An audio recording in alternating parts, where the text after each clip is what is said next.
ईश्वर गुरु साक्षात् परब्रह्म तस्मै श्री गुरुवे नमः। सच्चिदानंद भगवान की, सद्गुरुदेव की जय। કેમ છો બધા? આનંદ આનંદ આનંદ આનંદ મજામાં? અરે વાહ, શબ્દ ઓળખાઈ ગયા. મજા તો આવે ને જાય, પણ આનંદ જે છે ને એ આપણું સ્વરૂપ છે. એટલે કોઈ પણ પૂછે ને તો વેદાંતિઓ જે વેદાંત ભણે ને, જે પંચીકરણ, એ એમ જ કે આનંદમાં આનંદ, આનંદ પરમાનંદ. પરમ પદ પામવા બસ. તો આનંદમાં જ રહેવાનું છે ને, અખંડ આનંદમાં રહેવાનું છે, નિજાનંદમાં રહેવાનું છે. તો બધાને નમો નારાયણ. તમે બધા હવે વેદાંતી થઈ ગયા. વેદાંતી બધા વેદાંતી. સીતાનો જન્મ થયો જનકપુરીમાં. જનક રાજાની પુત્રી બનીને આવ્યા. તો સીતાજીને જ્યારે જન્મ લેવો તો રામ આવી ગયા હતા દશરથને અયોધ્યામાં, અને માતાજીનો હજી પ્રાદુર્ભાવ થયો નતો. એટલે સમુદ્ર એમના પિતા થાય. એટલે સમુદ્રને ચિંતા હતી કે મારી દીકરી લક્ષ્મી કોને ત્યાં મોકલાવું, કોણ એનો સારી રીતે ઉછેર કરી શકશે. બહુ વિચાર્યું ને ત્યારે એને જનકપુરીમાં જનક રાજાને પસંદ કર્યા, અને ત્યાં એના ખેતરમાં નાનકડું બાળકીનું રૂપ લઈ લક્ષ્મીજી અને સોનાના ઘડામાં અંદર પેક કરી, અને જ્યાં જનક રાજાની જ્યાં ખેતી હતી, જ્યાં વાડી વિસ્તાર, ત્યાં આ ઘડાને મૂક્યો. તો આખી સૃષ્ટિમાં, આખા પૃથ્વીલોકમાં જનક રાજાને કેમ પસંદ કરવામાં આવે? કેટલા પુરુષો, રાજાઓ, બધા બ્રાહ્મણો અને ઋષિઓ, સંતો બધા હતા જ એ સમયે. પણ જનક રાજાને ત્યાં કેમ? તો કે જનક રાજા વેદાંતી હતા. બરાબર? જે વેદાંત ભણે ને એની વૃત્તિ જે છે ને દેહથી પર થઈ જાય, પછી દેહમાં ના રહી શકે. એ દેહથી પર થઈ જાય, જળકમળની જેમ. તો જે જળકમળની જેમ હોય, જે દેહથી પર થયેલા, વેદેહી, દેહ છતાં પણ દેહથી મુક્ત, એ જ સારી રીતે લક્ષ્મીને સાચવી શકે. ઓકે, બરાબર? જે દેહ જેમ રચ્યો પચ્યો હોય ને, એ લક્ષ્મીને વેડફી નાખશે. જેની બુદ્ધિ હજી દેહમાં છે, દેહના સગામાં, દેહમાં ને દેહમાં જે રમી રહ્યો છે, દેહના ધર્મો, હું દેહ છું, દેહના ધર્મો, ધર્મો ઘણા બધા એના અંદર, એના જે હોય, જે એનું મન આખું સંસારમાં, એને દેહવાળો કહેવાય એને. તો જનક રાજા એવા નહોતા. જનક રાજા એવા કેમ નહોતા? તો કે જનક રાજા પ્રખર વેદાંતી હતા. એને આખું વેદાંત શાસ્ત્ર નું બધું જ્ઞાન હતું. જ્ઞાની કહેવાય, જ્ઞાનીમાં પરમ જ્ઞાની, જ્ઞાનીમાં પણ પરમ જ્ઞાની. અને એને એટલું બધું જ્ઞાન થયેલું હતું પરમાત્માનું, અપરોક્ષ જ્ઞાન થયેલું હતું કે એને પરમ જ્ઞાનીથી ઓળખવામાં આવતા. જીવન મુક્ત તો હોય જ. જ્યારે તમે બંધન મુક્ત થઈ જાઓ, તમને બ્રહ્મ જ્ઞાન થઈ જાય, આત્મજ્ઞાન થાય, એટલે પાંચમી ભૂમિકામાં તમને પ્રવેશ મળે. ચોથી ભૂમિકામાં સાક્ષાત્કાર થાય. જ્યારે બ્રહ્મ જ્ઞાન થાય ત્યારે આપણે ચોથી ભૂમિકામાં પહોંચ્યા હોય. આપણી વૃત્તિ ધીમે ધીમે ધીમે ધીમે ધીમે ઉપરામ થઈ જાય. ષટ સંપત્તિ આવી ને, જે ષટ સંપત્તિ, એ ષટ સંપત્તિ પરિપક્વમ થાય એટલે તમે ચોથી ભૂમિકાને ત્રીજી ભૂમિકા તમે પાર કરી ગયા. હવે બરાબર ચોથી ભૂમિકામાં પ્રવેશ કર્યો ને બરાબર સેન્ટરમાં આવ્યા ને, એટલે તમને અહીંયા સાક્ષાત્કાર થાય, બ્રહ્મ જ્ઞાન થાય. ષટ સંપત્તિ વગર તમને ત્રીજી ભૂમિકા પસાર તમે ના કરી શકો. તમારામાં ષટ સંપત્તિ પરિપક્વ હોય, સમદમ મન તમારું હવે ક્યાં જતું ન હોય, ઇન્દ્રિયો ભાગાભાગ ન કરતી હોય, શ્રદ્ધા બાકી હોય, બરાબર, સુખ દુઃખ સહન કરી લીધા આપણે ઘણા બધા. તો એ બધી જેવી વૃત્તિ છે આપણી અંદર, જે પાકી થયેલી વૃત્તિ છે, પાકેલી વૃત્તિ છે, એ વૃત્તિને 3 ભૂમિકાઓ એને મળી ગઈ છે. હવે ચોથી ભૂમિકામાં પ્રવેશ થયો છે, સત્વાપતિ. બરાબર. હવે એને એ સત્વ ગુણ જેમાં વધારે ને વધારે છે, શુદ્ધ સત્વ ગુણ. આત્મા ચોથી જે અવસ્થા છે તુર્ય, એમાં શુદ્ધ સત્વ ગુણ છે, એમાં પ્રવેશ છે, અને ત્યાં એને બરાબર સેન્ટરમાં 3 ભૂમિકા આ બાજુ છે, 3 ભૂમિકા આ બાજુ છે. આપણે ડુંગરની ટોચ હોય એમાં 2 સાઈડ હોય, એક બાજુથી જતા હોય માણી, બીજી બાજુ ઉતરતા હોય, બરાબર. તો 3 ભૂમિકા આમ ચડવાની હોય અને 3 ભૂમિકા બીજી સાઈડ હોય, અને ચોથી ભૂમિકા જે છે એ સેન્ટર છે, ઉપર અણી છે. અણી ખાંડાની ધાર કહેવાય એને, તલવારની ધાર હોય ની અણી, તમે જે કહો તે, બરાબર. અણી કહેવાય એને. અહીંયા સુધી પહોંચી જાય અને પછી થાકે નહીં, લાગ્યો રે, એને સાક્ષાત્કાર થાય. કારણ કે અહીંયા કને છે ને કષ્ટદાયી છે થોડુંક. જેમ જેમ તમે આગળ જાઓ તેમ અણી ઝીણી થતી જાય, ડુંગરની પતલી ઊંચાઈ, જેમ તલવારની કેમ આગળ જેમ જાઓ તેમ ધાર પતલી લોહી કાઢે એવી થાય. હા, સોયની અણી જેમ આગળ જાઓ છે ટોચમાં ઝીણી કેવી હોય, એવી રીતના આ ભૂમિકા, ચોથી ભૂમિકા છે ને એ હોય ની અણી જેવી હોય. ખબર ના પડે તમને, એટલી નાજુક સૂક્ષ્મ પણ હોય કષ્ટદાયી. એટલે ખાંડાની ધાર કીધી એ. તો ખાંડાની ધાર, તમે આટલા દિવસ તો તમને ખબર નહોતી, ભક્તિ કરતા હતા, પણ ખાંડાની ધાર કેને કહેવાય. અને પુણ્ય જાજા હોય તો એ ખાંડાની ધાર ન લાગે, પણ સાલું થોડુંક આ કેચઅપ કરવું હોય તો અઘરું લાગે ને, જકડાઈ રહેવું પડે. હું એમ કહું કે તમે આ સમજાતું નથી, હજી તો સમજવામાં તો કંઈક બળ કરવું પડશે, એને ખાંડાની ધાર કહેવાય. તો રોજ રોજ સત્સંગ થાય, રોજ રોજ તમને એક ને એક વસ્તુ તો તમને થઈ જાય. તો ભાગશાળી છો એટલે રોજ રોજ થશે, નહીં તો રોજ રોજ ન થાય તો આ પંચીકરણ થાય. ખાંડાની ધાર ઉપર તમારે હાલવાનો મોકો જ ક્યાં કને મળે તમને? કોણ હલાવી તમને અહીંયા સુધી છે?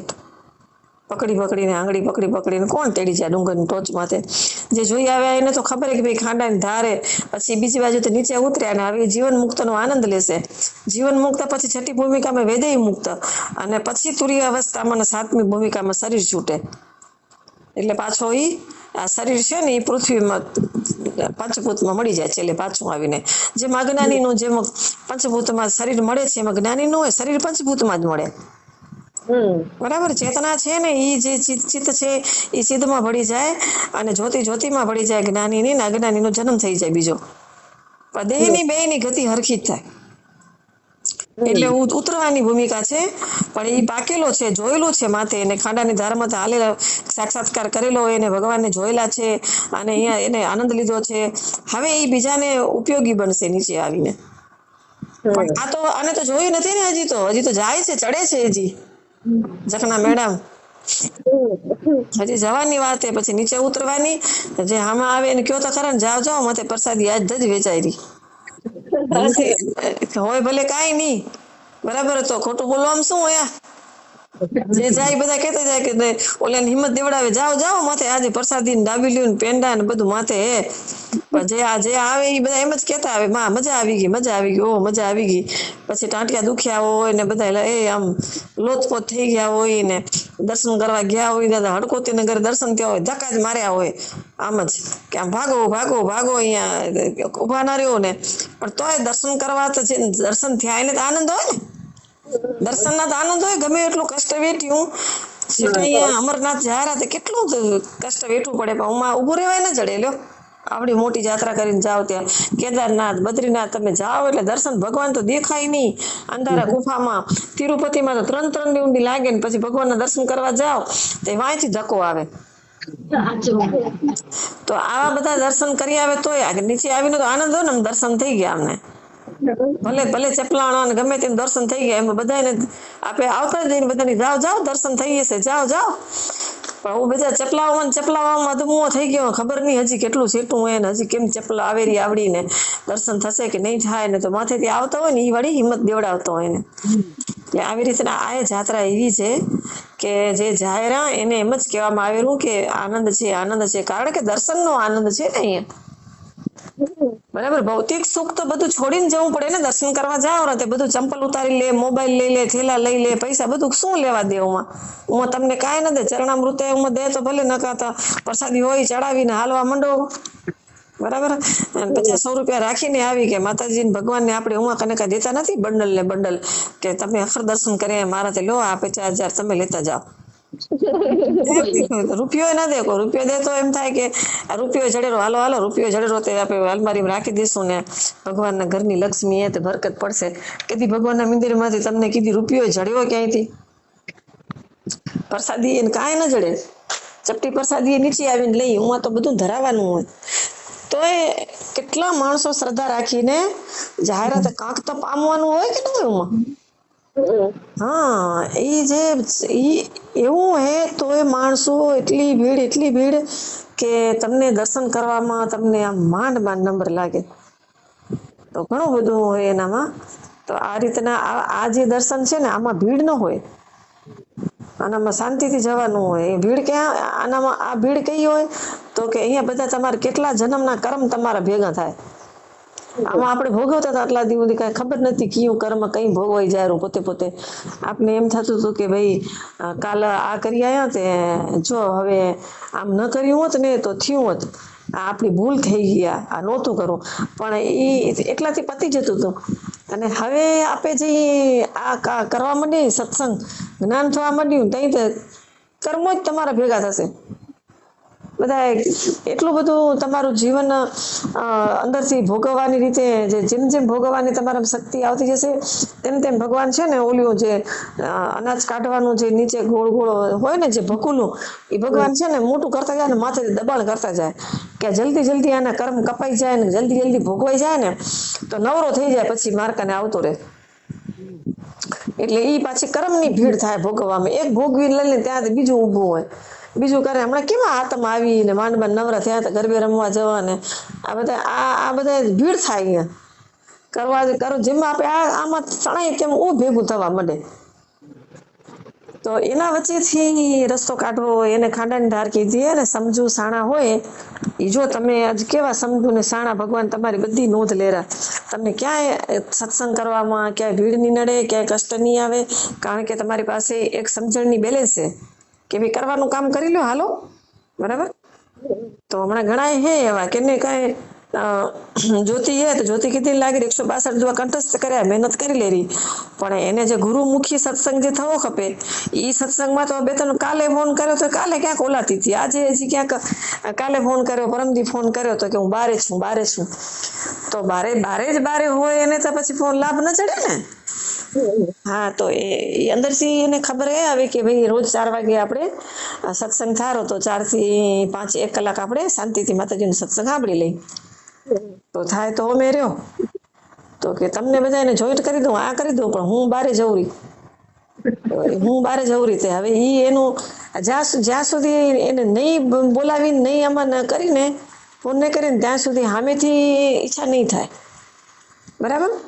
જેમાં વૃત્તિઓ આપણી ભટકતી હોય સામેથી ઈચ્છા ન થાય, આપણે કહીએ એટલે એને એમ થાય કે કીધું એ તો હાલો હવે કરી લઈ, બરાબર. અને આપણા માટે જેને કરી રહ્યા કીધું એટલે કરી લઈ, એ વાત જુદી અને પોતાની ઈચ્છા થાય એ વાત જુદી. આપણે આખું ભણી ગયા ને અધિકારીને સાધનમાં, મોક્ષની ઈચ્છા પોતાની ઈચ્છા થાય એને કદી ભીડ ન નડે, એને ભીડ થાય નહીં એનામાં.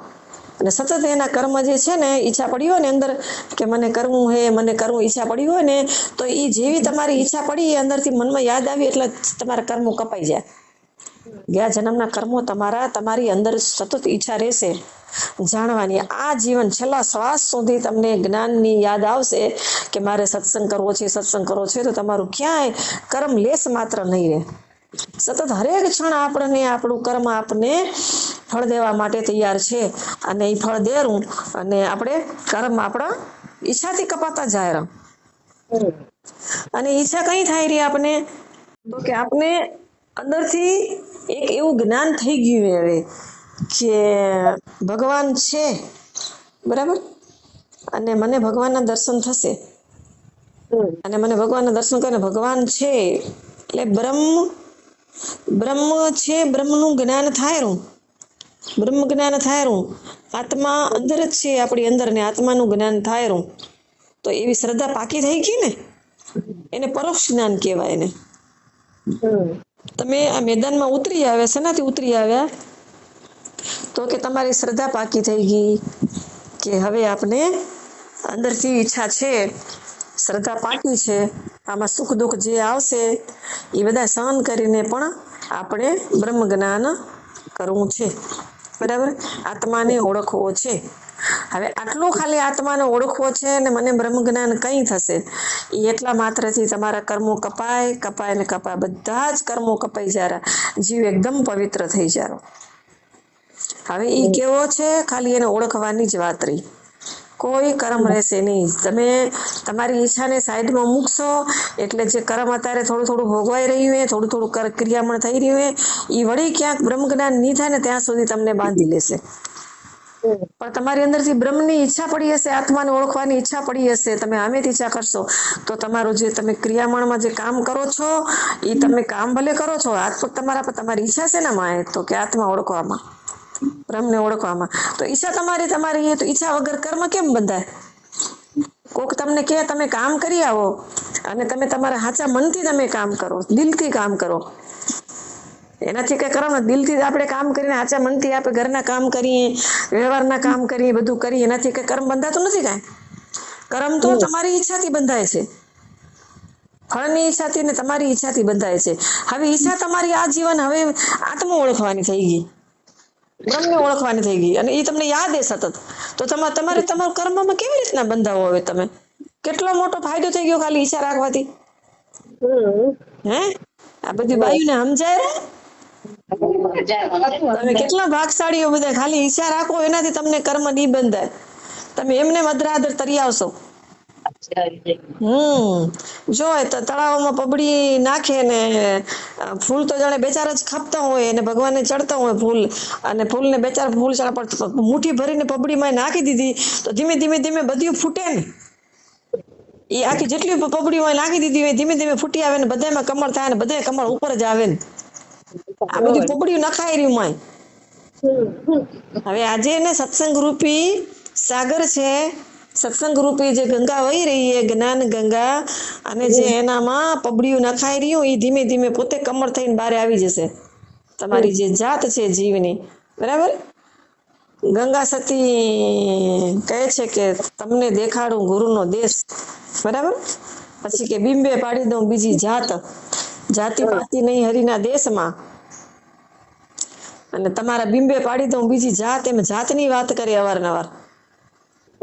ગુરુજીના દેશની વાત કરે ત્યાં કેવી જાત છે ને કોણ જાય એમાં, તો કે એ જાત જે છે ને એ જાત, એ જીવની જે જાત છે એ જાત તમને દેખાડું, અને બિંબે પાડી દઉં બીજી ભાત.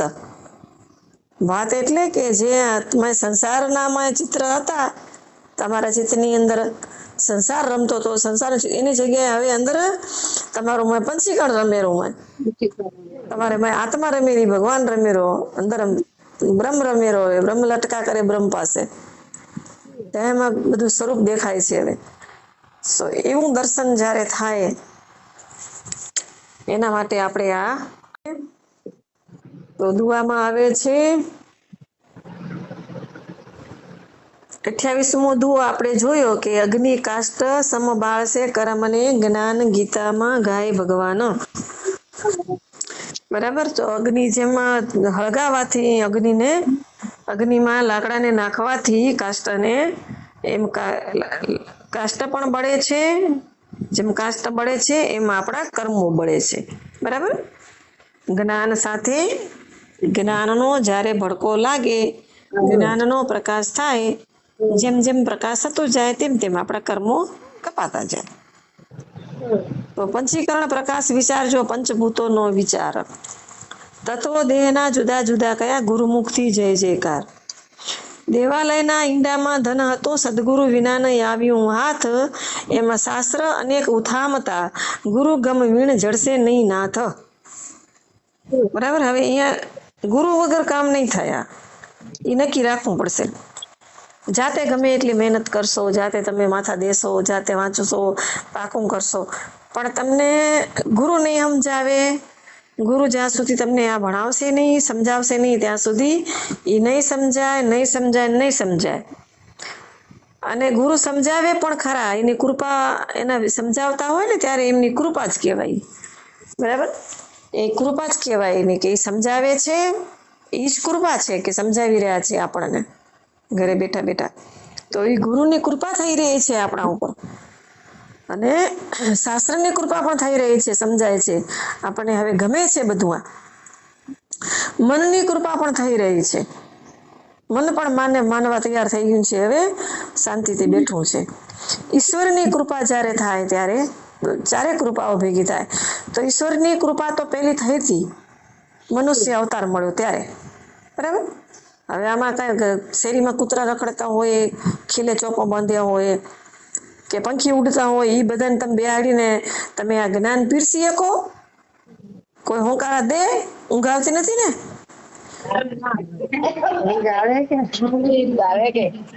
તો ભલે ઊંઘ નથી આવતી ને, હવે ખબર નહીં રાતમાં જાગશે તો ઊંઘ આવશે, હજી જાગરણ થયું નથી. તો મનુષ્ય દેહ મળ્યો છે એટલે આપણે બેઠા છીએ અહીંયા, બરાબર. કઈ જ્ઞાન કોઈ બીજાને પીરસવામાં આવતું નથી મનુષ્ય સિવાય. જે મનુષ્ય છે એમને જ જ્ઞાન પીરસવામાં આવે છે. તો આપણે મનુષ્ય છીએ તો મનુષ્ય આપણે હાથે હાથે નથી બન્યા, ભગવાનની કૃપા થઈ આપણા ઉપર, આ જીવ ઉપર, એટલે એને મનુષ્ય દેહ દીધો કે તારો જા તું મનુષ્ય દેહ તને આપું છું ને, તું તારો ઉદ્ધાર કરજે, જીવનો ઉદ્ધાર કરજે, તું તારો ઉદ્ધાર કરજે. એમ ભગવાને એને કૃપા કરી એના ઉપર, અને સારું આપને એવું કુળ મળ્યું, અને આપણે સારા ઘરમાં ભગવાને આપણને જન્મ આપ્યો, અને આપણે હેમ કેમ મોટા થઈ ગયા, બરાબર. ભલે થોડી ઘણી બીમારી આવી હશે, કે દવાખાને ગયા શું, ઇન્જેક્શન લીધા હશે, દવાઓ ખાધી હશે, પણ એના હારે હારે રોટલાય કેટલા ખાધા, ગોળ ઘી શીરા લાડવાન, હે કેટલું ખાતું બધું. તો કાંઈ થયું? આ ઘોડા જેવા થયા હજી એવા ને એવા મસ્ત મજાના, બરાબર. તો એ કેની કૃપા કહેવાય? આવડું સરસ મજાનું બિંબ આપણને કઈક છોરા મોટા કરી દીધા, હવે છોરા મોટા થયા તે આપણે રોટલા કમાઈને દેશે ને. હવે આપણે જ કરીએ ને, મનુષ્ય દેહ માંથી થયા ને એ. તો આ મનુષ્ય દેહ આટલું બધું કામ કરીને એવો ખડે પગે ઉભું હોય ને ભગવાનને સામે પાછો, ભગવાન હવે હું શું કરું તઈ? હે આવીને આમ ઉભો રહ્યો તઈ, હવે મારા જેવું કઈ કામ હોય તો કયો? એટલે ભગવાન કીધું કે બહુ કર્યું, હવે આખડો થઈને બે, હવે જેના માટે મૂક્યો હોય ઈ કરાવે તું. તો શું પેલી વાત થઈ હતી ભગવાન સાથે કે તને હું મનુષ્ય દેહ એટલા માટે આ પૂરો, બાકી તો બધું બીજા જન્મમાં જડે રહું, બીજી યોનિઓમાં બધું જડે જ રહ્યું. આપણા કરતા ઘણા સુખી એ બધા પંખી ને ગાયો ને બધા, પણ પોતાની જાતને નથી ઓળખી શકતા. એને ખબર નથી પડતી કે આ જીવની જાત કેવી છે, અને મોક્ષનું દ્વાર ક્યાં છે, અને હવે મોક્ષ સાવ છે, પાછો તું જાય છે, તને મોકલાવું છું તારા કર્મ ભોગવવા માટે, અને તું કર્મ તારા ભોગવી લે ને પછી તું મારી કને આવતો રે પાછો. એવી રીતના ભગવાન એને ફોસલાવીને કર્મ ભોગવવા માટે આ દેહ છે એ કર્મ ભોગવે છે, અને નવું કર્મ બાંધે છે. આ મનુષ્ય બીજા દેહ બધા છે ને ખાલી ભોગવવા માટે, કર્મ બાંધવા માટે નથી ને છૂટવા માટે નથી. આ જેવો દેહ છે કે કર્મ બાંધે ને કર્મ છૂટે. અહીંયા ભોગવવાના તો હોય, ભોગવતા ભોગવતા બધાઈ જાય, અને ધારે તો જે હે એમાંથી છૂટીએ જાય. મનુષ્ય દેહ એવો હોય ઉત્તમ. તો ઈશ્વરની કૃપાથી એ મળે છે. હવે એ ગુરુની કૃપા થઈ રહી છે, અને ગુરુનો જય જયકાર થઈ રહ્યો છે તત્વને જાણવા માટે. તો તત્વો કોણ જણાવશે? તો કે ગુરુ જણાવશે. કેવી રીતના? તો કે દેવાલયના ઈંડામાં ધન હતું, સદગુરુ વિના નહીં આવ્યું હાથ, બરાબર. તો એ અહીંયા દ્રષ્ટાંત આવશે એક, પછી ગદ્ય ચોપડી વાંચો ને તો એ ગદ્ય ચોપડીમાંથી પણ ફરી ભાઈ દ્રષ્ટાંત સાંભળજો, અને હું તમને આખું દ્રષ્ટાંત હમણાં કહું. એક ગામની અંદર એક શેઠ રહેતા હતા, અને શેઠ સજ્જન હતા.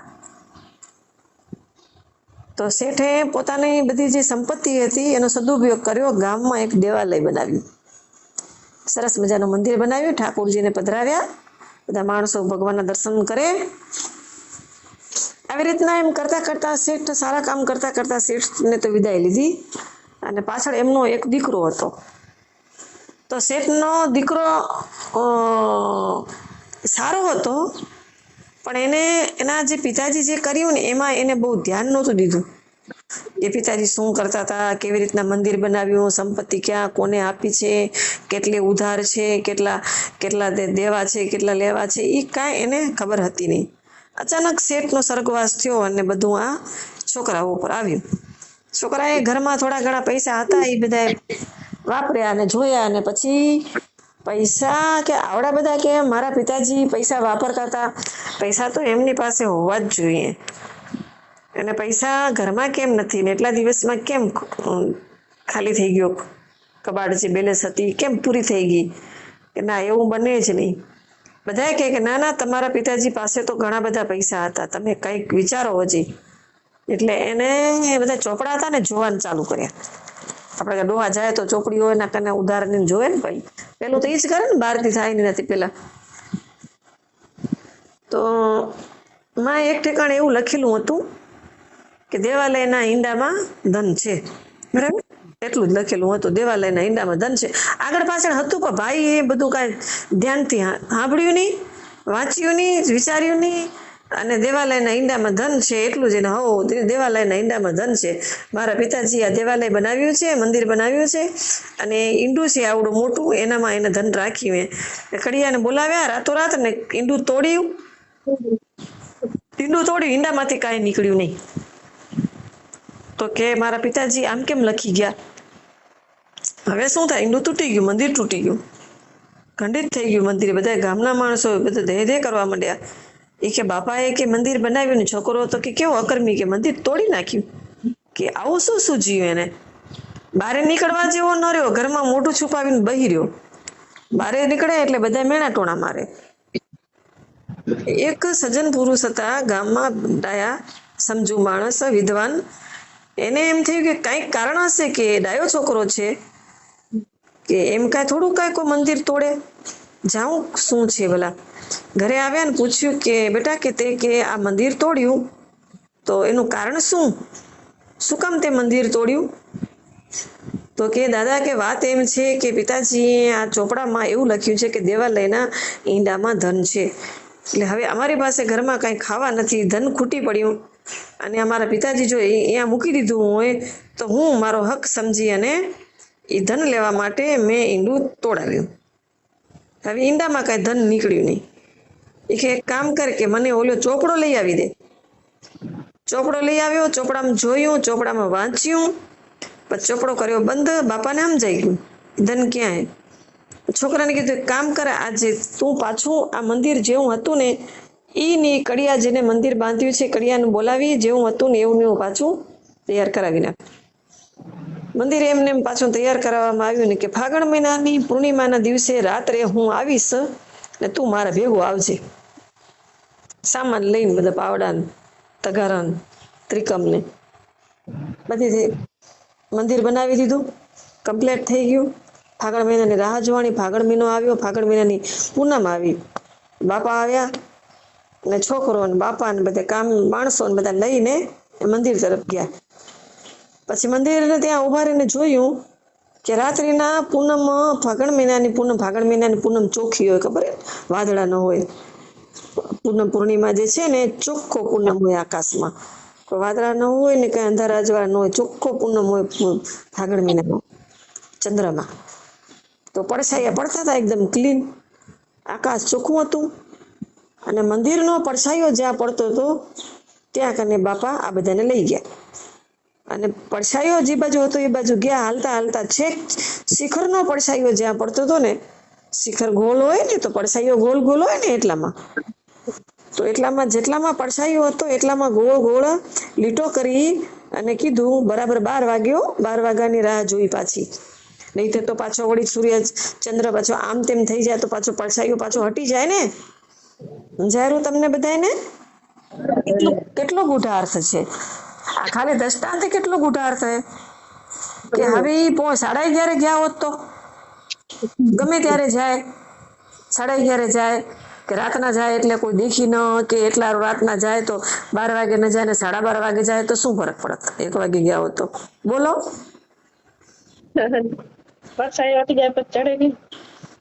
કેમ એનું પછી બીજે હાલી જાય ને ત્યાં ખોદે શું જડે ઈંડાને પડછાયું. બધાને એમ જાણવું ને શું હતું? બધા બોલો વારા પરથી.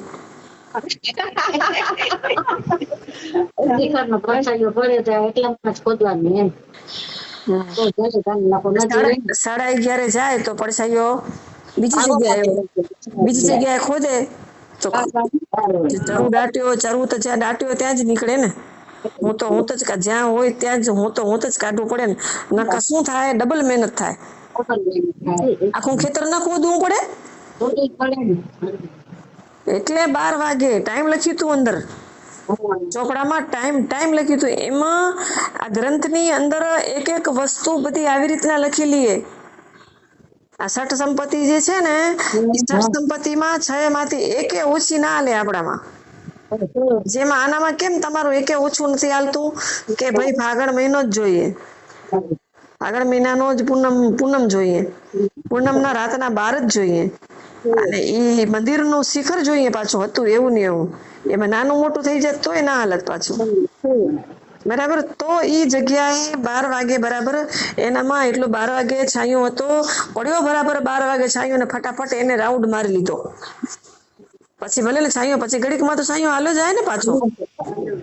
એટલે રાઉન્ડ મારી લીધો ને પછી કીધું કે હવે તમે આટલી જગ્યામાં ખોદો. પછી એટલી જગ્યામાં બરોબર સેન્ટરમાં ખોદ્યું ત્યારે એનામાં ચરુ નીકળ્યા. તો ઈ જેમાં ઈ જ્ઞાન વગર, કોઈ ગુરુ વગર, ઓલા દાદા વગર, એને દાદાને ચોપડામાં લખેલી વસ્તુ બધી સમજાઈ ગઈ. બરાબર. એમાં આ જે પંચીકરણમાં જે વસ્તુ લખેલી છે, જે ગુરુ હોય, જાણતા હોય, જેને શાસ્ત્રનું જ્ઞાન હોય ને, ઈ જ ખોલી શકે એને, સમજી શકે કે વાત આ ગુઢાર્થ વાળી વાત છે ને આવી રીતના લખવામાં આવી અહીંયા. તો સમજાવાથી જ સમજાય. બરાબર. એટલે કીધું ને, શાસ્ત્ર અનેક ઉથમતા, ગુરુ ગમ વિના આવ્યું ના હાથ. બરાબર. દેવાલયના ઈંડામાં ધન હતું, ગુરુ ગમ વિનાના આવ્યું હાથ. એમાં શાસ્ત્ર અનેક ઉથમતા, ગુરુ વિન જડશે નહીં નાથ. બરાબર. સદગુરુ વિનાના આવ્યું હાથ, ગુરુ ગમ વીણ જડશે નહીં નાથ. ગુરુ જયારે એની બધી ગતિ સમજાવે ત્યારે આ બધું ભગવાન છડે. ભગવાનને મળવું છે. બરાબર. આજ દિવસ સુધી કોઈ એમ કીધું કે મને બખમાં ભગવાન આવ્યા ને મેં બખ લીધી? અને સપનામાં નથી આવતા. નકર સપનામાં એક બખ નહીં 4-5 બખું લઈ લે. સપનામાં આવે તો પછી મૂકી જ નહીં, જાલી બેઠા અહીં તો ક્યાં જઈશ મને છોડીને. સપનામાં નથી આવતો. નકર સપનામાં પકડી લઈ લો કે ના આવે. સપનામાં ભગવાન કીધી ના આવે, બીજું બધું આવે, ભગવાન જ ના આવે. નકર સપનામાં આવે ખોટે તોય મન રાજી થઈ રહે. સપનામાં આવે તો સમજી લેજો કે ભગવાન સપનામાં આવ્યા હે. ભગવાન ઈ સપનામાં ના આવે, તમારું સપનું નથી. ભગવાનની પ્રસન્નતા છે તમારા ઉપરની. ભગવાન તમને દર્શન દેવા આવ્યા છે. ભગવાન આવે તેથી સપનું ન હોય કે દીએ. ભગવાનનો સાક્ષાત્કાર જ કહેવાય. સપનામાં ભગવાન દેખાય ને તોય સાક્ષાત્કાર માની વઈએ, સાચા દર્શન જ માન્ય. સંસારના બધા દર્શન સપનામાં ખોટા હે, પણ ભગવાનના દર્શન સાચા હોય. એટલે સપનાની વાત ઉપરથી કેટલી જગ્યાએ કઈ ચમત્કારો થયા. સપનામાં જીધી કોઈ ધર્મની વાત આવે, સપનામાં કીધી કોઈક આપને કઈક કહી જાય, તમને આમ કરવાનું હોય, તેમ કરવાનું હોય, સપનામાં ભગવાન આવીને કઈ કહે તો એને યાદ રાખવી પડે, એને ભૂલવાની નહીં. સીધી 4 જણાને કહી દેવાનું કે ભાઈ સપનામાં આવું થયું હતું, સપનામાં આવું થયું હતું. બરાબર. એ સપનામાં થાય એને સાક્ષાત્કાર કહેવાય. તો આવી રીતના ગુરુની જરૂર પડશે. અને ગુરુના જે જ્ઞાન જે છે એ જ્ઞાન ઉત્તમ છે.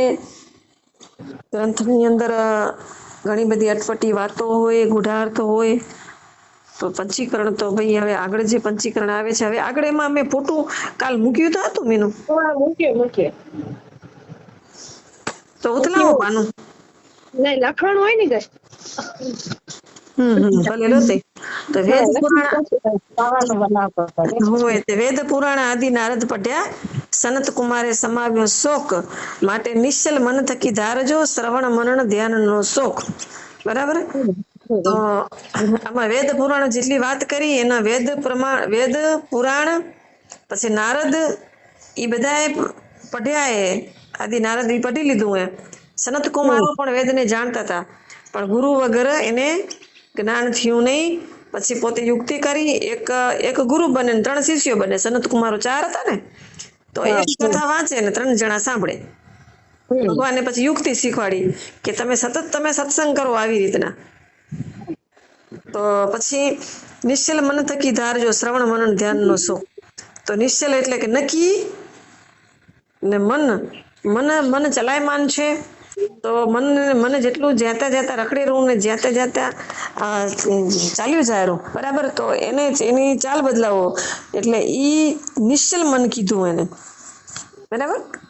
તો નિશ્ચલ મન થકી ધારજો કે મનને એક જગ્યાએ રાખી, સત્સંગમાં રાખી મનને બીજી જગ્યાએ દોડવા ન દેવું, શાંતિથી સાંભળેલું એનું મનન કરવું અને પછી એને ધ્યાનમાં એનો અનુભવ કરવો. જેટલી વાત સાંભળવામાં આવી રહી, જેટલું કહેવામાં આવેલું એટલું માળા કરતા એનામાં પૂરેપૂરું ધ્યાન રાખવાનું. શબ્દમાં, પંચીકરણમાં જે સાંભળ્યું એનું મનન કરીને તો અનુભવ પછી તમને દૂર નથી. ધ્યાન તમે નિધિધ્યાસન નહીં કરો કે આ શ્રવણ ને મનન નહીં કરો, ધ્યાન નહીં કરો, તો તમને સાક્ષાત્કાર એટલો બધો સીધો નહીં થાય. મહેનત તો જાતે કરવી પડશે થોડીક, સમજાણું? હા, થોડીક મહેનત પોતાને કરવી પડશે. સવાર સાંજ વહેલા ઉઠી જવાનું, રાતના જ્યારે જાગી ત્યારે સતત પોતાના સ્વરૂપનું ધ્યાન કરવાનું કે હું જ છું, આત્મા છું, હું સૂતો છું. સપનું આવશે તો એ આવીને હાલ્યું જશે. અત્યારે જાગું છું, પણ જાગ્રત અવસ્થા તો મારા દિવસની હતી. અત્યારે હું ખાટલે હું તો જ છું, આંખો બંધ કરીને, તો માત્ર હું જ છું હવે હમણાં અત્યારે અહીંયા, બરાબર. એવી રીતના એ જે હું જે છે અહમ બ્રહ્માસ્મિ, એ હું જે છું ને એ હું પોતે બ્રહ્મ જ છું, બીજો ક્યાંયથી નહીં આવે. પણ એની દિશા બદલી જશે, એનો આકાર બદલી જશે, એનું રૂપ બદલી જશે. એ પોતે પોતાનું સ્વરૂપ જાણી લેશે કે હું આવી રીતના બ્રહ્મ છું. આગળ હવે બધી એવી જ વાતો આવશે હવે. તો એથી સાક્ષાત્કાર પોતે તમે જાણી સંશય વિપર્ય જાય. શબ્દો અઘરા આવે છે એટલે સાક્ષાત્કાર શબ્દ આવ્યો, બરાબર. તો સાક્ષાત્કાર પોતે તમે, હવે સાક્ષાત્કાર તમને કરવો હોય તો શેનો કરશો સાક્ષાત્કાર? તો કે તમને તમારો સાક્ષાત્કાર થશે, બરાબર. સાક્ષાત થશો તમે આગળ કે ભગવાન સાક્ષાત દર્શન દીધા. એ તો કોઈક નામ રૂપ વાળા હશે, પણ અહીંયા જે દર્શન થશે સાક્ષાત્કાર જે એ નામ રૂપ વગરનું હશે. એનું નામ પણ નહીં હોય, એનું રૂપ પણ નહીં હોય. એવું જયારે થઈ જશે, આખું શરીર જે નામ રૂપ વાળું હોય એ શરીરથી આખું શરીર બાદ થઈ જશે અને બધા જે અવસ્થાઓ બધી બાદ થઈ જશે અને માત્ર એ આત્મા જે છે એ બ્રહ્મ સ્વરૂપ થશે. એને સાક્ષાત્કાર કહેવાય. એને ધીમે ધીમે એક વસ્તુ બધી છૂટતી જશે. આમાં પંચીકરણમાંથી એક વસ્તુને બાદ કરવામાં આવશે, એનો બાદ થશે અને આપણે પણ અંદરથી એક વસ્તુને દૂર થવાનું છે એનાથી, અને અનુભવ કરવાનો છે એને સાક્ષાત્કાર કહેવાય છે. અને જેમ જણાતો જશે તેમ અંદર જે વિપરીત જે જ્ઞાન છે, દેહનો અધ્યાસ છે, દેહના સગા છે, દેહના સંબંધી છે, દેહના કર્મો છે, એ બધા જે ઊંધો અધ્યાસ જે છે, સંશય છે અંદરથી કે ભાઈ હું પોતે કેવી રીતના ભગવાન હોઈ શકું. હા, હાલો.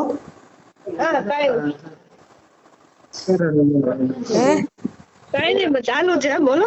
હા, તો આવી રીતના પોતાને સાક્ષાત્કાર કરવાનો છે.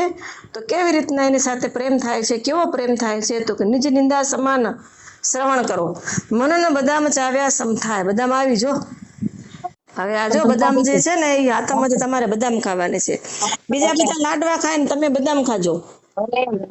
તો નિજ નિંદા સમાન શ્રવણ કરો કે જેમાં નિંદામાં જેટલો પ્રેમ હતો, કોઈક આવીને ઉભા રહીને કે ગામમાં કાંઈક થયું હોય અને કોકને છોરી વાગી ગઈ હોય ને કોકનો લગ્ન થઈ ગયા હોય ને કાંઈક કોકને ઝઘડા થયા હોય ને કોકને ફાંદા હાલતા હોય ને કાંક નવા જૂની હોય તો બાયુને તમે જુઓ તો આમ એટલો જણે કરો ભયંકર રોગ ફાટે ને કેમ વાયરસ એકને અડે ને બીજાને. તો આપણે બધા કેવા આમ રસ ધરાવીએ એનામાં, ઉભા રહી જઈએ ડેલી કરીને, હાલતા નથી. સત્સંગ સાંભળીને જઈ તો જરીક વારમાં આપણે છે ને એટલો રસ આવી જાય. નિજ નિંદા નિંદામાં એટલો રસ આવતો તો બીજાની ઉપાધિ કરવામાં, બીજાની પીડા કરવામાં, બીજાની કે ખબર ના પડે હાથ થઈ જાય તો રાંધવાનું બધું ભૂલાઈ જાય, રાંધવાનું ટાણું થઈ જાય.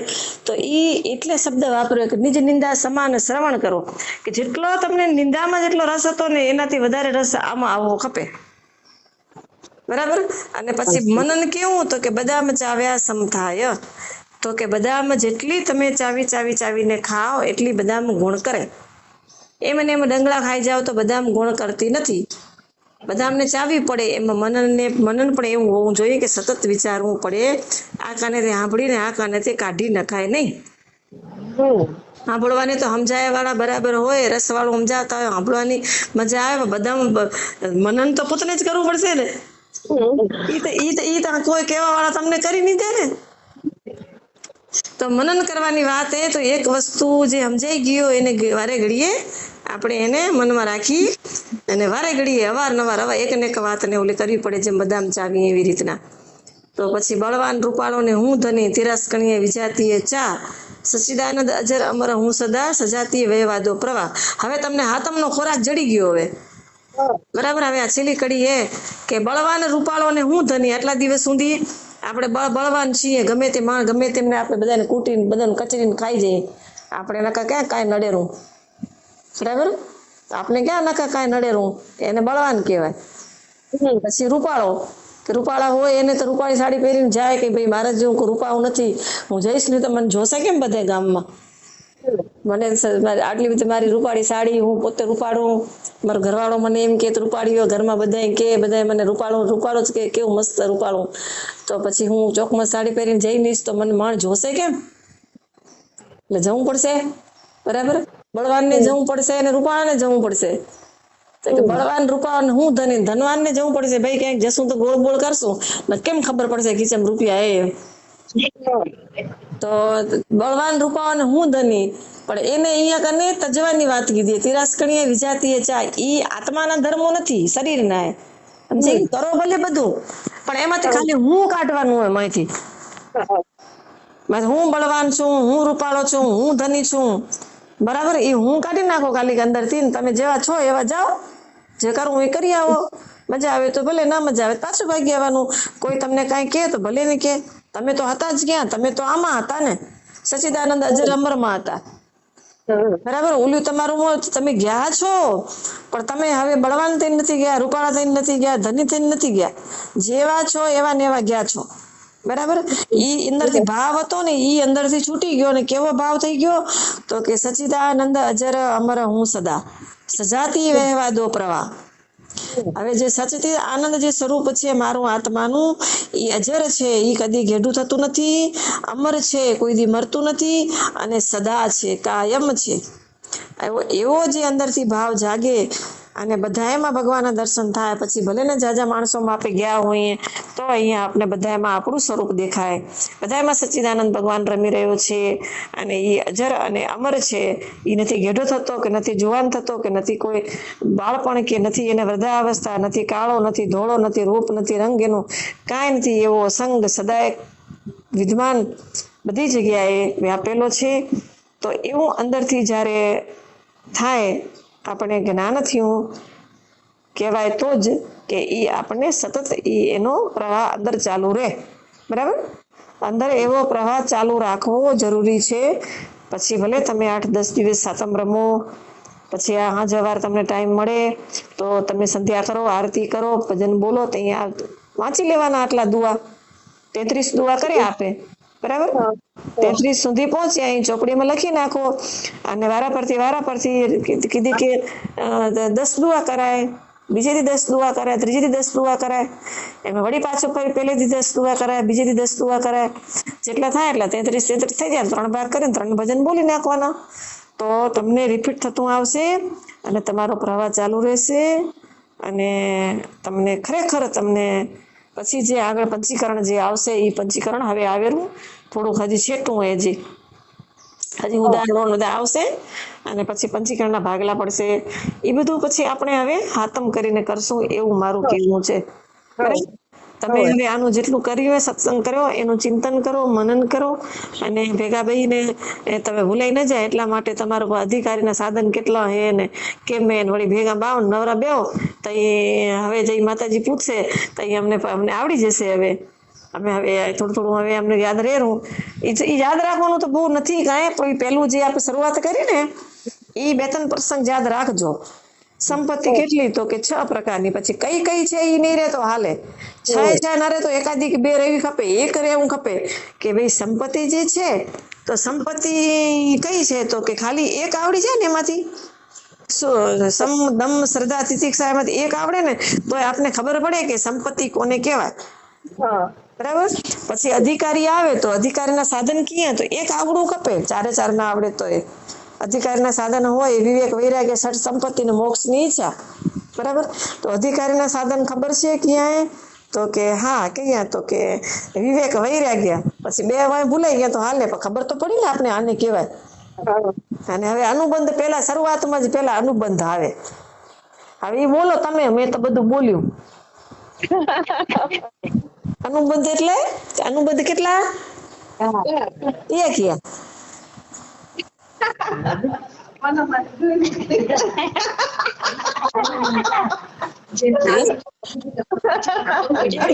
એક તો બોલો એક અનુબંધ, ચાર નહીં તો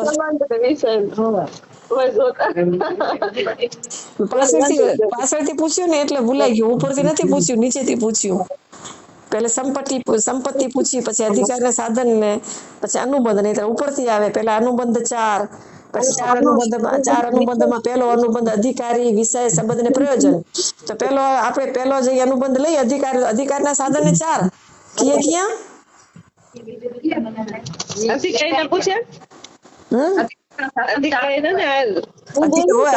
અધિકારના સાધન કેટલા? ખોલે પાનું ખોલું પડ્યું. હવે હાલો વિવેક વૈરાગ્ય સંપત્તિ સંપત્તિ મોક્ષ ઈચ્છા. હા, એ સાધન કહેવાય. ઓલે અનુબંધ કહેવાય ચાર. અનુબંધ અધિકારી વિષય પ્રયોજન. અધિકારી વિષય સંબંધ ને પ્રયોજન ઈ અનુબંધ છે. હવે ચારે અનુબંધ ની વ્યાખ્યા કરેલા, એમાં વ્યાખ્યા કરે એટલે અલગ અલગ વારા પરથી કરેલા ને. વારા પરથી પેલું અધિકારી લે, પેલું અધિકારી આવે. તો અધિકારી નું જયારે વ્યાખ્યા કરે તો પેલું એમ કે અધિકારી ના સાધન ચાર. બરાબર. તો અધિકારના સાધન ચાર માં કીએ તો વિવેક વૈરાગ્ય ષટ સંપત્તિ ને મોક્ષ ની ઈચ્છા. તો પેલી વિવેક સાધન કેને કહેવાય, વૈરાગ સાધન કેને કહેવાય, ષટ સંપત્તિ કેને કહેવાય, મોક્ષ ની ઈચ્છા કેને કહેવાય, ઈ પાછું એને વર્ણન કરીને અંદર સમજાઈ જાય આપણે કે અધિકારના સાધન ખરા, પણ ઈ ક્યાં એને કેવી રીતના ઈ. હવે એ અધિકારીનો એક અનુબંધ પૂરો કરીને પછી બીજો અનુબંધ લે વિષય નામનો. પછી વિષય નામનો જે અનુબંધ છે એમાં શું છે, શું આવશે. પછી સંબંધ લેશે અનુબંધમાં, સંબંધમાં શું આવશે. પછી પ્રયોજન, તો પ્રયોજનમાં શું આવશે. તો ઈ પેલા અનુબંધ ચાર જે છે ને ઈ તમે વ્યવસ્થિત કરી લ્યો કે હોતે હાલતા ચાલતા જઈ ટાઈમ મળે તો ફાંફા દીધા રાખવાના અંદર. બરાબર. પછી તમને આગળ પછી જેટલું યાદ રહે એટલું. પણ સત્સંગ થાય એ બહુ જરૂરી છે. અને જીવનની અંદર જરૂરી આ સત્સંગ છે. બરાબર. કે સત્સંગ જરૂરી છે. એ સત્સંગના માધ્યમથી આપણું અંતકણ શુદ્ધ થાય, અંદર જ્ઞાનનો પ્રકાશ થાય. યાદ મેં તમને પહેલા કીધું કે કંઠસ્થ ન થાય પણ હૃદયસ્થ થવું ખપે. પણ કંઠસ્થ થશે ને તો હૃદયસ્થ થશે. કંઠસ્થ થોડુંક કરવું પડે, પછી કંઠસ્થ પછી યાદ રહે, ભૂલી જાય ભલે, પણ એક વખત આપણે મહેનત તો કરવી જ પડે. તમે વળીને એક વસ્તુ ઉપર તમે ટોચન કરી રાખો તો તમારા પછી જીવનમાં ઉતરી જાય ને. એને અભ્યાસ કહેવાય. એને એટલે નિત્ય અભ્યાસ કરતા રહેવાનો. અભ્યાસ તો કરવો જ પડશે. ગંગા સતી કીધું મેં કે અભ્યાસ તો કાયમ કરવો. બરાબર. કાયમ અભ્યાસ કરો. તો હવે આપણે વિરામ દઈશું. અને તમે થઈ ગયું 5:30 થઈ ગયા. હું જમીને બેઠી હું. મને ત્રાણ ગચ પડી આજ. તો પછી શ્રવણ અને મનન અને પછી નિધિધ્યાસન. બરાબર. આ શબ્દ થોડા અઘરા પડે પણ પછી આપણા જીવનમાં આપણે એકવાર યાદ રહી જાય ને કે આ શ્રવણ એટલે સાંભળવું. બરાબર. મનન એટલે કે એનો વિચાર કરવો. મનન અંદર મનમાં આપણે વિચારતા એને મનન કહેવાય. નિધિધ્યાસન એટલે ધ્યાન. શાંતિથી આપણે એક આસને બેહીને આપણે કહીએ કે ભાઈ આ શરીર મારું નથી. બરાબર. આજે દેહ આપણે દેહ માની લીધો આજની ઊંડી આ દેહ, પણ હું દેહ નથી. આ દેહ મારો હે પણ દેહ હું નથી.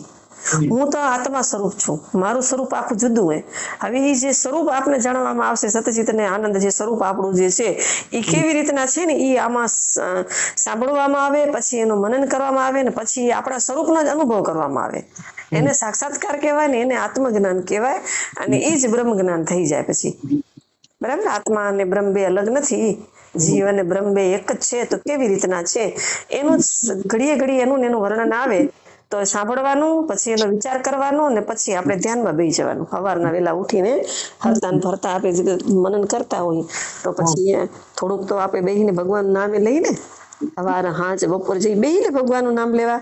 તો પેલો સ્ટાર્ટમાં જ એવું કરવાનું કે બેહીને ત્યાં જ કે હું આ દેહ નથી, આ દેહ મારો હોય. અત્યારે એ માળા મેં એને બેસાડ્યો હોય અહીંયા, ચિંતન કરવા બેસાડ્યો હોય, ધ્યાન કરવા બેસાડ્યો હોય. એના માધ્યમથી હું પોતે મારું ધ્યાન કરીશ. હું પોતે સ્વરૂપ જે છે, મારું જે સ્વરૂપ છે, મારી જે ઓળખ છે, એ મારી ઓળખ તો હું તો પોતે આત્મા છું.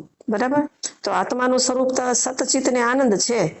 આત્મા જન્મતો નથી, મરતો નથી, આત્મા અવિનાશી છે, આત્મા અખંડ છે. એ બધી વાતો જ્યારે જ્યારે આવે ત્યારે એકાદિક વાત આપણને મગજમાં બેસી જાય તો એને વિચાર કરે રાખવાનો કે ભાઈ અખંડ જે છે, અખંડ આત્મા છે, અજર આત્મા છે, એ આવશે પાછળ. હમણાં જ આવેલું કે જો બળવાન રૂપાળો ને હું ધની.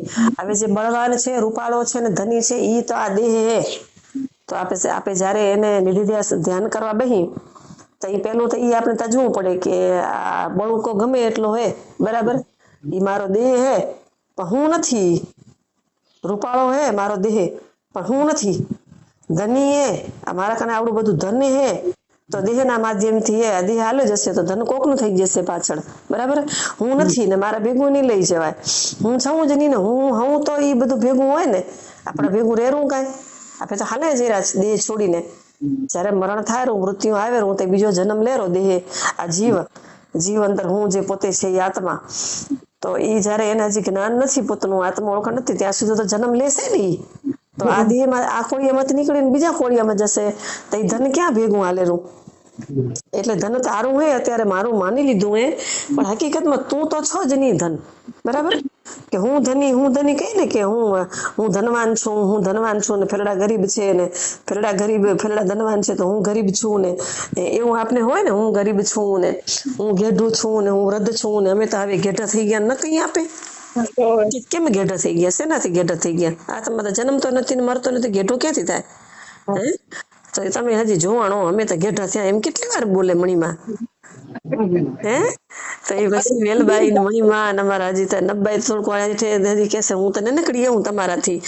તો મોટા જ કહેવાય ને. તોય એ પણ આત્મા કદી તને મોટો નાનકડો નથી એવું સતત યાદ રાખવાનું.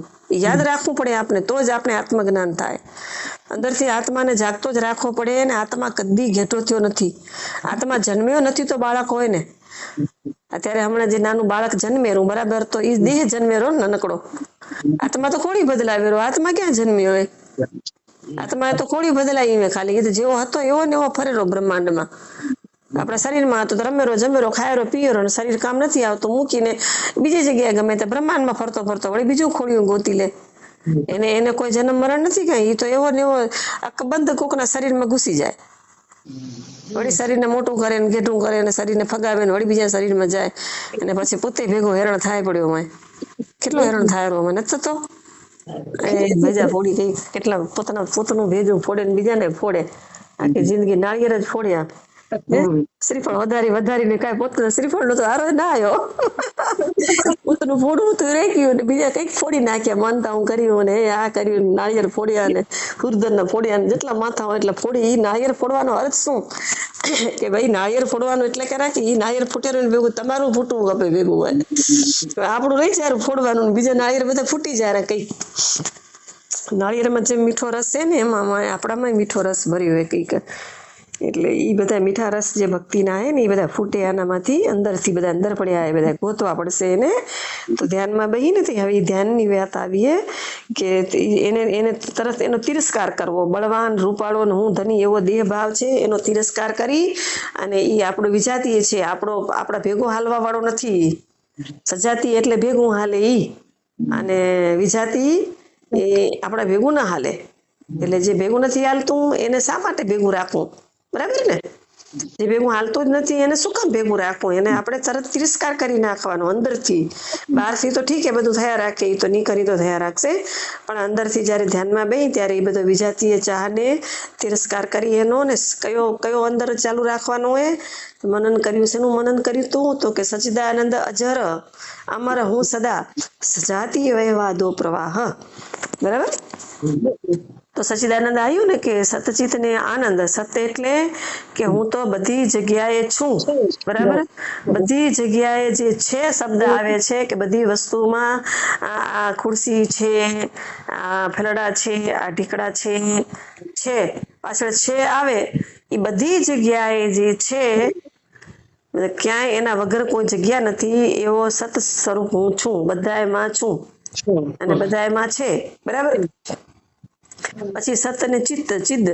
ચિત્ત છે એ આપણી અંદર જે હું તમને ઘણી વખત ધ્યાન કરાવતી હોઉં ત્યારે એમ કહેતી હોઉં ને કે બહારની આંખો બંધ કરી નાખો ને અંદરની આંખો ખોલો, તો અંદરની આપણે આંખો ખોલી તે અંદર પ્રકાશ જેવું તો લાગે ને, થોડુંક તો લાગે ને, બધી અનુભૂતિ ન થાય તો ઘડીક તો આપણે એમ થાય ને કે છે ભાઈ અંદર અજવાળું તો હે.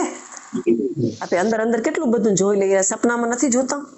સપનામાં કેટલું જોઈ આવી રહ્યા, માંથી આંખ, બહારની આંખ બંધ હોય તોય. અને પછી ધ્યાન કરવા માળા કરવા બેહી તો આંખ બંધ હોય તો ક્યાં ને ક્યાં પહોંચી જાય. તો આંખ્યું ન હોય તો કેમ પહોંચી જાય? અંધો તો છે નહીં ને માએ. એમાં જે સૂક્ષ્મ શરીર જે દોડેરું, જે મન બેહી જાય, શરીર બેહી જાય, મન દોડેરું, તો મનની આંખ તો હોય તો જ દોડે નહીં. તો એમાં આગળ ને આગળ એમ કહેવાય કે ઈ ચિદ સ્વરૂપ જે છે ને એ બધાને પ્રકાશેરો. તમારું મન જારું ને એને પ્રકાશ દેરો. ઈ થોડું તો સમજાયું ને, એટલે ખબર પડી ને કે આપણું મન જાયરું, બરાબર, ગમે તે જાયરું તો એને પ્રકાશ તો દેરો નહીં, નકર મન કેમ જાય એમને એમ. મન તમે આંખો બંધ કરીને હવારે તમે જયારે માળા કરો તમારું મન દોડીને જાય તો જોજો કે મન ક્યાં ને ક્યાં મન ગયું. આપણું શરીર બેઠું હતું, અંધારું હતું, રાતના આખા ગામની લાઈટો બંધ હતી તો મન દોડીને પહોંચી ગયું ક્યાંક ને ક્યાંક. તો એને દેખાતું હતું અંદરની જે આંખ કહેવાય રહી, એ અંદરની જે આંખે એ આંખ જે છે ને એનો જે પ્રકાશ જે છે ને એ ચિદ સ્વરૂપ છે, એ આત્માનું ચિદ સ્વરૂપ છે. એટલે આવી રીતના આપણે આત્માને ઓળખો પડે. એ તમારામાં, મારામાં, બધામાં એક સરખું જ છે, એમાં કોઈ ભેદ નથી. એ કદી ઘેડું નથી થતું, કદી એ મરતું નથી, એ જુવાન નથી થતું, અને એનામાં કોઈ વિકાર નથી, એને કાંઈ અડતું નથી, એને કાંઈ નડતું નથી, કાંઈ નથી થતું. ગમે એટલું દુખતું હોય તો શરીરને દુખતું હોય, આંખ રોતી હોય, પોઠા દુખતા દુખાવા થતો હોય, પણ એ જે મનની વાય જે પ્રકાશ જે જાયરો ને મનને લઈ જાયરો પોતાનું હસ્તી, એને કાંઈ દુખે? કાંઈ ન દુખે એને. તમે જેમ જીતે વધારે પડતા તમે એનામાં રહી જાત, દુખાવો થતો હોય તો મટી જાય. કારણ કે આત્માનું સ્વરૂપ છે તે ચિદ સ્વરૂપી. સપનામાં છે, મન દોડેલું તો મનને જાણે છે, મનની પાછળ એને પ્રકાશ આપે છે, મનને ગતિ આપે છે, બરાબર. મન દોડે, મનને ગતિ આપે એ ચિદ સ્વરૂપ. આ બુદ્ધિ વિચારે, બુદ્ધિને વિચારવાની જે શક્તિ આપે એ ચિદ સ્વરૂપ, બરાબર. અંદર જે પ્રગટ હોય, જે જ્ઞાન આપે, શક્તિ આપે, એને ચિદ સ્વરૂપ કહેવાય આત્માનું. એ આપણે માળા કરવા બેસી ત્યારે વિચારવાનું કે આ મારું સ્વરૂપ આવું છે, આ શરીર હું નથી, બરાબર. શરીરને બેહાડ દે, મન જાય તો ભલે જાય, દોડતું હોય, પણ મનની પાછળ જે એનો સાક્ષી જે છે એને સાક્ષી સ્વરૂપે આપણે કીધો છે. એ શું છે? તો કે ચિદ સ્વરૂપ છે. તો પછી આનંદ. હવે આવો અનુભૂતિ થાય ને તો આનંદ પ્રગટ થાય, પોતે આનંદ આવે, અંદરથી મજા આવવા માટે.